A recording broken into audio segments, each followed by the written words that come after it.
நீ எனக்கு ஒரு அலர்ஜி. நீ என்னை விட்டு போனாதான் நான் நிம்மதியாவே இருப்பேன்.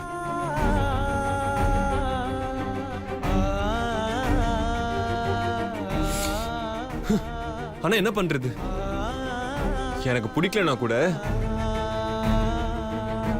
உன் கூட வாழ்ந்தாகணும்னு கட்டாயத்துல இருக்கேன். மண்டபத்துல எங்க அம்மா சொன்ன ஒரே காரணத்துக்காக மட்டும்தான் நான் உன் கழுத்துல தாலி கட்டினேன்.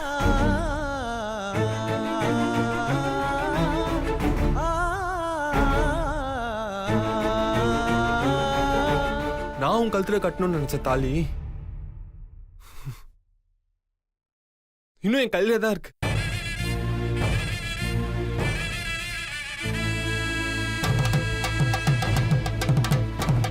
என்னை பொறுத்த வரைக்கும்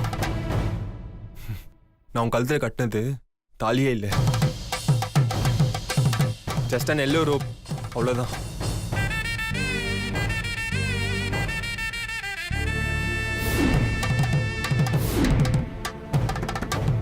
என் கையில இருக்கிற இந்த தாலி டெய்லர் கழுத்துல கட்ட நீ இவ்வளவு நாள் போராட்டுன, இப்ப டெய்லரே இல்ல. இனி எப்படி இந்த தாலி அவ கழுத்துல என்னால கட்ட முடியும்?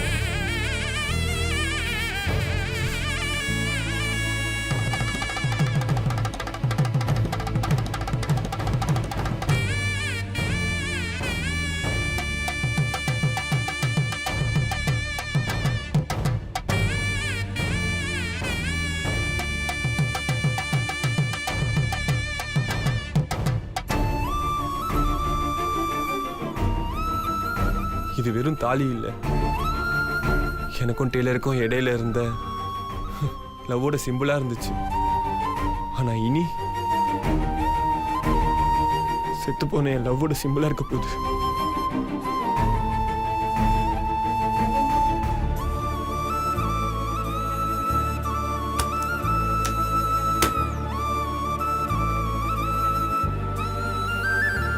இனி இந்த தாலியோட இடம் அந்த கபோர்ட் தான். என் டெய்லர் எப்பயோ செத்துட்டா. இப்ப என் முன்னாடி நிக்கிறது அனுவோட கிரேட் சிஸ்டர் அபி. அபி என்னைக்குமே டெய்லர் இடத்துல வச்சு என்னால பார்க்க முடியாது.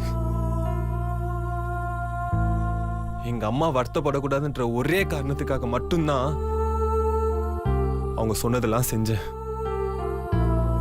உன் கழுத்துல தாலி கட்டினேன். இப்போ இந்த செகண்ட் உன் கூட இந்த ரூம்ல இருக்கேன். நீ என்ன லவ் பண்ற மாதிரி நடிச்சுன்னு சொன்னது இன்னும் என் காதுல கேட்டுக்கிட்டே தான் இருக்கு. அதை என் லைஃப் லாங் என்னைக்குமே மறக்கவே மாட்டேன்.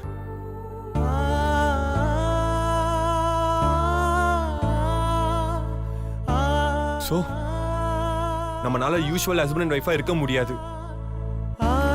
இப்பல இருந்து இந்த நொடியில இருந்து ரூமுக்கு வெளியே எங்க அம்மா முன்னாடியும் இங்க இருக்கிற எல்லாரும் முன்னாடியும்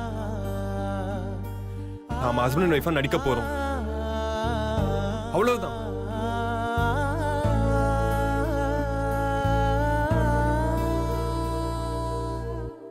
இந்த ரூமுக்குள்ள நம்ம ரெண்டு பேரும் just strangers. We are just roommates. So, நீ எனக்காக எதுவுமே பண்ண தேவையில்லை. ஓகே?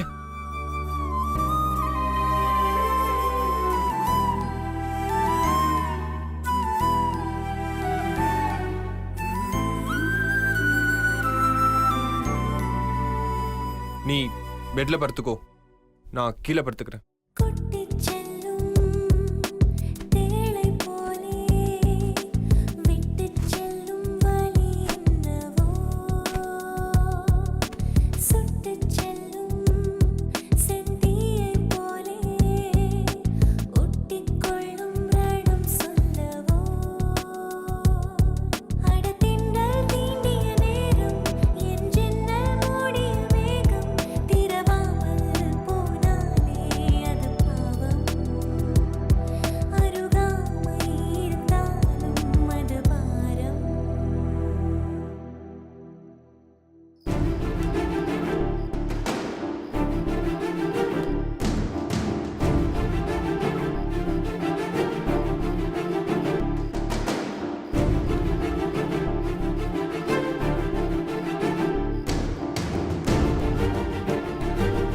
சார்?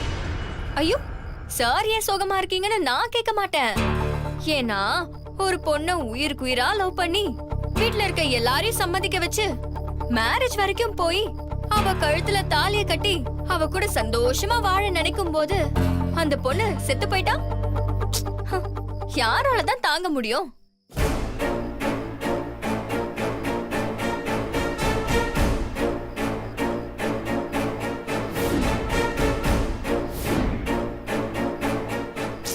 அவங்க சோகமா இல்லனா தான் ஆச்சரியப்படணும். இதுல வேற உனக்கு ஒரு டோஸ் எக்ஸ்ட்ரா. உன் தம்பி லைஃப காப்பாத்துறத நினைச்சு நீ ஏன் கழுத்துல தாலிய கட்டிட்ட. என்ன பத்தின எல்லா விஷயமும் உனக்கு தெரியும். சோ நீ சோகமா இருக்கிறதுல தப்பே இல்ல. உன்னோட ஃபீல் எனக்கு புரியுது. நீ என் கழுத்துல தாலிய கட்டுவேன்னு நான் கொஞ்சம் கூட நினைச்சு பார்க்கல. நம்ம 2 பேருக்கும் நடந்த கல்யாணம் ஒரு ஆக்சிடென்ட். நானும் உன்னை லவ் பண்ணல, நீயும் என்ன லவ் பண்ணல. உன் தம்பிக்காக நீ என்ன மேரேஜ் பண்ணிக்கிட்ட. நான் இந்த சொத்துக்காக நீ தாலி கட்டும்போது சும்மா இருந்துட்ட. அடி பாவி, சொத்துக்காகவா? சோ சொத்துக்காக நான் உன் கூட வாழ போறேன். அபி சஞ்சீவ் ஹாப்பியா இருக்கிறதுக்காக நீ என் கூட வாழ்ற மாதிரி நடிக்க போற இல்லையா? அப்படி வாழ்ந்தா அபியும் சஞ்சீவும் சந்தோஷமா இருப்பாங்க. ஆனா நீ சந்தோஷமாவே இருக்க முடியாது. அபிக்கு இறக்கம் பார்த்து நீ உன் லைஃபே அழிச்சுக்கிட்ட. சந்தோஷ், உன்னோட லைஃப் முடிஞ்சு போச்சு. இனி உன் லைஃப் முழுக்க நரகம் தான்.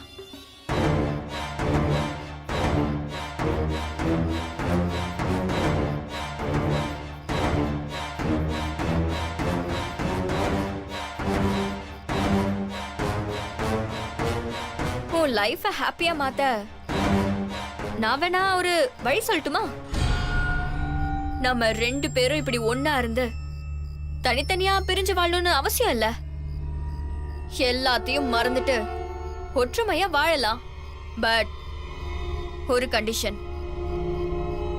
இந்த வீட்ல நான் என்ன பண்ணாலும் நீ எனக்கு சப்போர்ட் பண்ணணும். அந்த அபி சஞ்சீவ ஒதுக்கி வச்சுட்டு நீ எனக்கு சப்போர்ட் பண்ணணும்.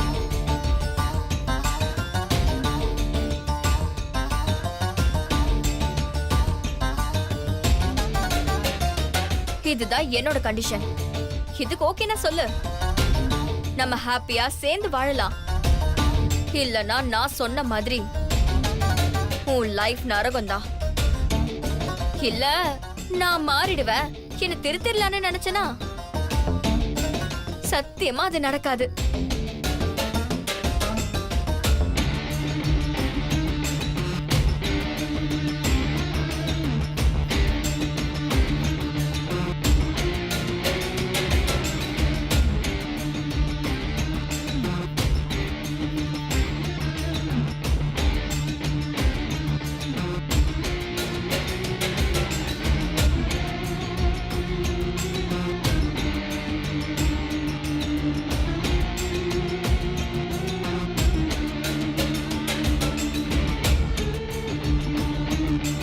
ரொம்ப யோசிக்காத.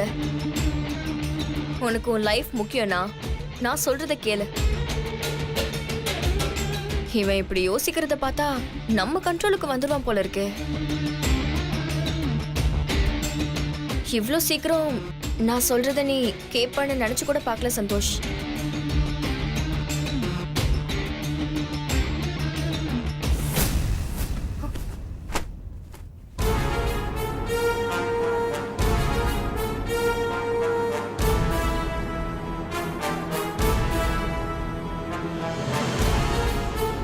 சந்தோஷ், உன் லைஃப் வீணா போனாலும் பரவாயில்ல, அபி லைஃப் நல்லா இருக்கணும்னு வெளியில போறியா? கூடிய சீக்கிரமே உன் திமிர அடக்கி எனக்கு அடிமையாக்கி காட்டுறேன் பாரு.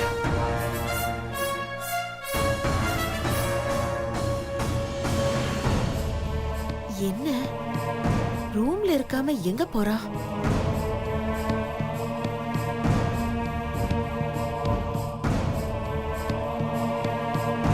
என்னடி உன் புருஷன் பெட்ஷீட் தலகாணியோட வெளியே போறான், என்ன ஆச்சு? அபிக்கு சப்போர்ட் பண்ணக்கூடாது. நீ என் பேச்ச கேட்டாதான் உன் கூட வாழ்வேன்னு சொன்ன. முடியாதுன்னு திமிரா வெளியில போய் படுக்க போறான். ஐயோ, வெளியே போறானா? என்னடி இவன் பாட்டுக்கு வெளியே போயிட்டா? நான் வேற உன்னை நம்பி ஜோசியக்காரனை வர சொல்லிட்டேனே. அவன் வந்து நாள் குறிச்சிட்டானா அப்புறம் அபிக்கு மட்டும் ஃபர்ஸ்ட் நைட் நடந்துரும். ஐயோ, இப்ப என்ன பண்றது தெரியலையே. விடுமா, ஜோசியக்கார நாள் குறிச்சாதானே அபிக்கும் சஞ்சீவ்க்கும் ஃபர்ஸ்ட் நைட் நடக்கும்.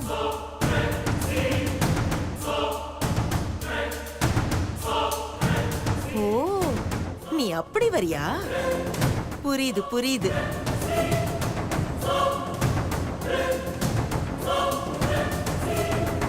என்னடா அது, எவ்வளவு பெரிய வீட்ல ஒரு ஓரமா ஒரு ரூம்ல படுத்துக்கிறேன்னா, கல்யாணம் ஆன சின்ன ஜெருசுங்க இருக்கிற வீட்ல உனக்கு என்ன வேலைன்னு மேல அனுப்பிச்சிட்டாங்க. நான் என்ன வயசுல அவ்வளவு பெருசா? நானும் மாப்பிள்ளைங்கள மாதிரி ஒரு யூத்து தானே. பக்கத்து வீட்ல வேற ஒரு பெருசு தூக்குப்போட்டு செத்துருச்சு. அந்த பெருசை நினைச்சாலே பயமா இருக்கே.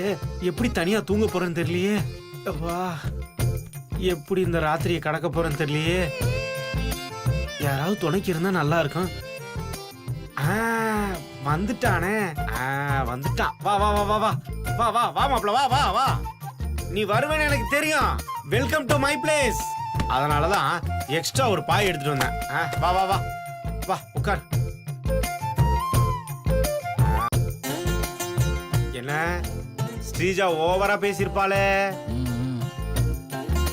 நீ அவ மூக்க உடைக்கிற மாதிரி பெட்ஷீட் தலகாணி எடுத்துட்டு வந்திருப்பிய. ஆமா, வெரி குட் வெரி குட். மாப்ள, அந்த ஸ்ரீஜாக்கும் சிந்துக்கும் ஒரு நாள் இருக்கு. இதுக்கெல்லாம் சேர்த்து வச்சு ஒரு நாள் கொடுப்பான். இப்ப படுப்பான். படு படு படு படு படு படுறா, படு. அட, சொன்ன படுத்துட்டான். நம்மளை விட கோகாரனா இருக்கான். தேறிட்டான். என்ன படுத்தோன்னு தூங்கிட்டான். என்ன ஒரே சத்தமா இருக்கு. பெருசு நடமாட ஆரம்பிச்சிட்டானா? நம்மளும் சைலண்டா படுத்துருவோம். முருகா,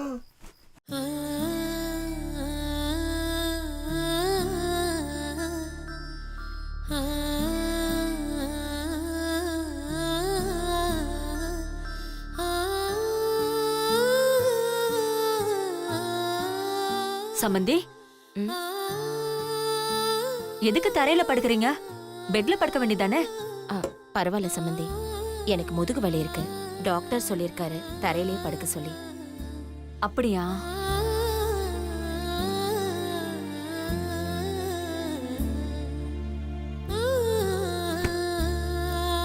ஐயோ சம்பந்தி, நீங்க ஏன் தரையில படுக்கிறீங்க? நீங்க போய் பெட்ல படுத்துக்கோங்க. இருக்கட்டும் சமந்தி, எனக்கு இன்னைக்கு உங்க கூட தரையில படுக்கணும்னு தோணுது. நானும் தரையிலே படுத்துக்கிறேன்.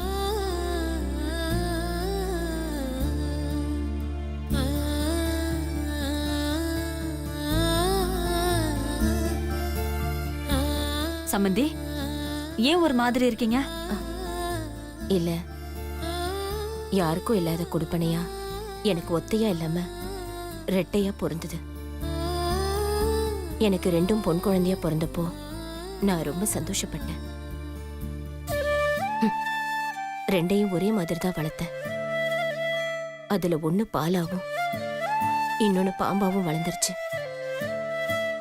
அனு ஏன் இப்படி ஆனான்னு எனக்கு புரியல சம்பந்தி. தான் தங்கச்சி வாழ்க்கை அழிக்கணும்னு நினைச்சு கடைசியில் அவளே அழிஞ்சு போயிட்டா.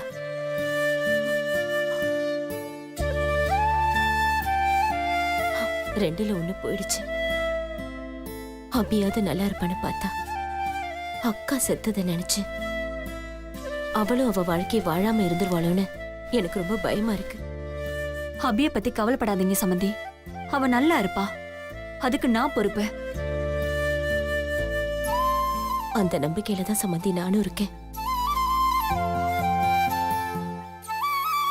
அனு மட்டும் நல்லவளா இருந்திருந்தானா யாருக்கும் எந்த கஷ்டமும் வந்திருக்காது. ஆனா அவ சாகுற வரைக்கும் திருந்தலையே. கடைசி வரைக்கும் பாம்பாவே இருந்துட்டா. அத நினைக்கும் போதுதான் எனக்கு ரொம்ப கஷ்டமா இருக்கு. அனு நீங்க நினைக்கிற அளவுக்கு தப்பான பொண்ணு இல்ல சமந்தி. அவன் தான் சாக போறான்னு தெரிஞ்சு கூட தன்னை பத்தி கவலைப்படாம அபியும் சஞ்சுவும் சேரணும்னு நினைச்சா. நீங்க எல்லாரும் அவளை பத்தி தப்பா பேசும்போது அனு அப்படி கிடையாதுன்னு உங்க எல்லார்கிட்டே கத்தி சொல்லணும் போல தோணுது. ஆனா நான் அதை சொன்னா ஸ்ரீஜா தான் அனுவை கொன்னாங்கிற விஷயத்தையும் நான் சொல்ல வேண்டி வரும். ஸ்ரீஜாவை பத்தின உண்மை தெரிஞ்சா சந்தோஷ் அவ கூட வாழ மாட்டான். சந்தோஷோட வாழ்க்கை வீணா போயிடும். அபியும் தான் அக்காவை கொன்னுட்டாங்கிற கோபத்துல ஸ்ரீஜாவை கொன்னாலும் கொன்னுடுவா. அபி ஜெயிலுக்கு போயிட்டா சஞ்சீவ் வாழ்க்கையும் வீணா போயிடும். அபியும் சஞ்சீவ் ஒன்னா இருக்கணும் தான் அனு ஆசைப்பட்டா. அபியும் சஞ்சீவும் சந்தோஷமா வாழலன்னா அனு செத்ததுக்கே அர்த்தம் இல்லாம போயிடும். நான் என்னோட மனசாட்சியை கொன்னுட்டு ஸ்ரீஜாவையும் மருமகளா ஏத்துக்கிட்டு நான் அமைதியா இருக்கேன். சம்மந்தி, என்ன அமைதியா இருக்கீங்க? அனு மேல உங்களுக்கு கோவம் இருந்தா அது எந்த காரணத்து கொண்டோ அபி மேல ஒண்ணு காட்டிடாதீங்க. என்ன சம்மந்தி இப்படி எல்லாம் சொல்றீங்க? என்ன பொறுத்த வரைக்கும் அனு ரொம்ப நல்லவ. குணத்துல நம்ம எல்லாரையும் விட ரொம்ப மேலானவ. என்ன கொஞ்சம் கோவம் அதிகம். அனுதான் எனக்கு மருமகளா வரணும்னு நானும் ஆசைப்பட்டேன். அது நடக்காம போயிடுச்சு. எனக்கு அவ மேல சின்ன வருத்தம் கூட இல்ல சம்மந்தி. நீங்க எந்த கவலையும் படாதீங்க. அபி இனிமே ஏன் பொண்ணு. அவளை எந்த குறையும் இல்லாம பாத்துக்க வேண்டியது என்னோட பொறுப்பு. எனக்கு இது போதும் சம்மந்தி.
அபி, நான் இப்படி உன் பக்கத்துல உட்காந்து உன் தலைய வருடி விடணும்னு நீ ரொம்ப ஆசைப்பட்டல.